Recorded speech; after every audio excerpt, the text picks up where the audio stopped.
In Illinois, the governor is free to impose his contract next on your Labor Minute.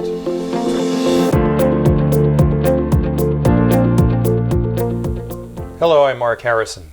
The Labor Board of the state of Illinois has declared that Governor Bruce Rauner and the union representing some 40,000 state employees are at an impasse in negotiations. This means that the state is free to impose the terms of its last contract on the employees, and that the American Federation of State and County Municipal Employees, Local 31, is free to strike.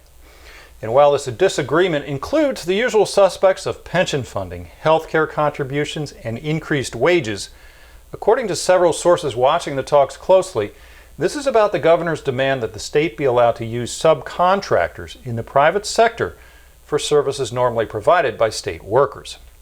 It was the first issue broached when the talks began, and it was the last discussed when the state's negotiating team decided to seek a ruling by the Labor Board that the talks were at an impasse.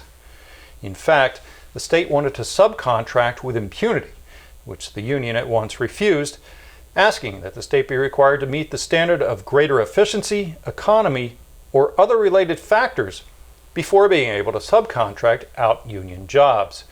In other words, the union was simply asking that before the state be allowed to move jobs to the private sector, the state would have to prove it would be saving taxpayers money by doing so, a request the governor flatly opposed.